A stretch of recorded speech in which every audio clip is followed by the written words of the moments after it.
Hello, je vous fais une rapide vidéo sur le personnage d'Anya. Anyanka, Anya Jenkins ou Aude, est un personnage qui arrive beaucoup plus tardivement dans la série, mais qui reste très important. On apprend son histoire plutôt à la fin de la série, mais ça la rend encore plus touchante. Initialement, elle se prénomme Aude, elle est en couple et son compagnon l'a trahie. De cette trahison va naître un désir de vengeance auquel elle va complètement céder. Et en cédant à ce désir de vengeance, ça lui donne accès au statut de démon vengeur. On va lui proposer de devenir un démon vengeur et elle va se donner corps et âme à la vengeance sur un sujet très précis, les femmes trahies en amour.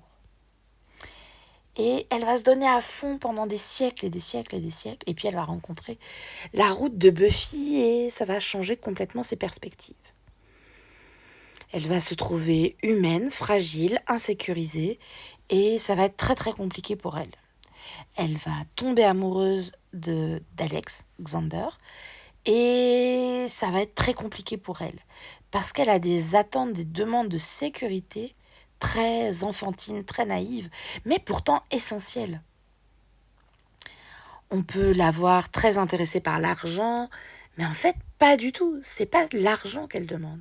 Elle demande de la sécurité. Elle demande à avoir un toit sur la tête, à avoir un frigo plein.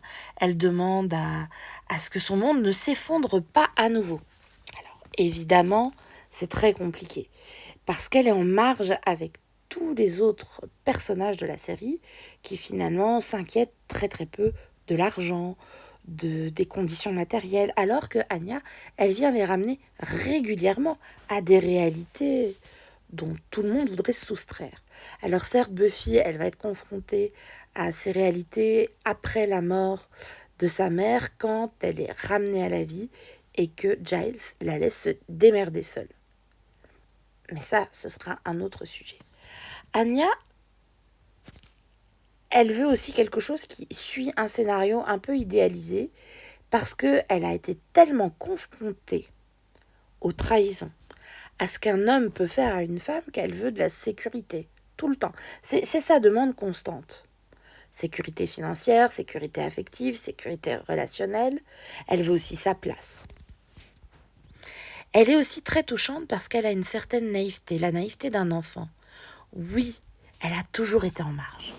Quand elle s'appelait Aude, elle est en marge de son village. Elle se comporte pas comme les autres et d'ailleurs, elle dérange. Quand elle est démon, elle a une obsession et on va lui pointer chez ses consoeurs démons, une particulièrement va lui pointer. Puis quand elle est humaine, on va lui pointer qu'elle est nouveau en marge, avec son petit côté trop l'argent, trop dans des conditions matérielles. Mais en fait, elle vient nous interroger sur un point. Quand la mère de Buffy va mourir, elle nous ramène à nous, enfants, qui découvrirons la mort. Mais c'est quoi la mort ? Elle vient les confronter, mais en leur disant « Vous vous rendez pas compte comment c'est horrible de mourir ? Comment ça me fait peur ? Vous trouvez que c'est normal ?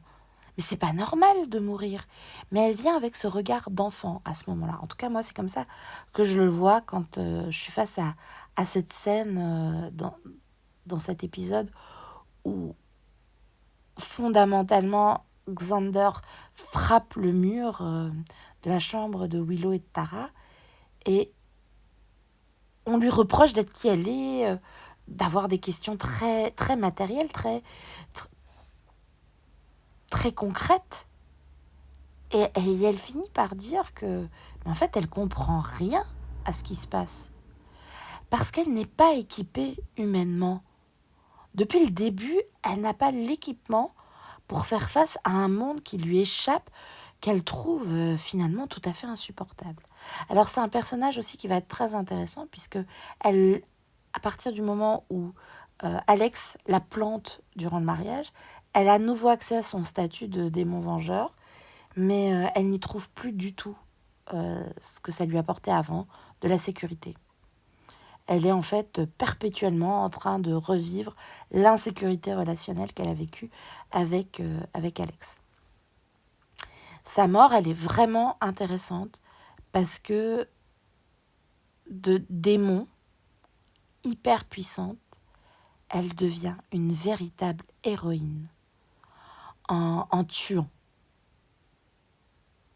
et en combattant dans le final de la série. Voilà. Elle meurt, on ne la reverra pas dans les comics a posteriori, et ça reste un personnage que je trouve complètement passionnant et dont je vais sûrement faire plein de vidéos.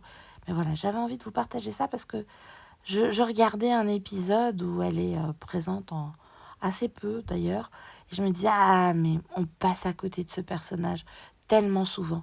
Quand je vais voir différents groupes où on parle de Buffy, quand je suis différents comptes, ben ce personnage, beaucoup de gens passent à côté alors qu'elle est hyper intéressante.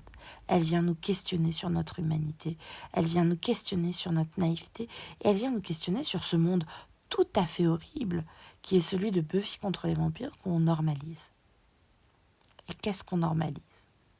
Beaucoup. La violence faite aux femmes, et ça, c'est un sujet qui l'insupporte complètement.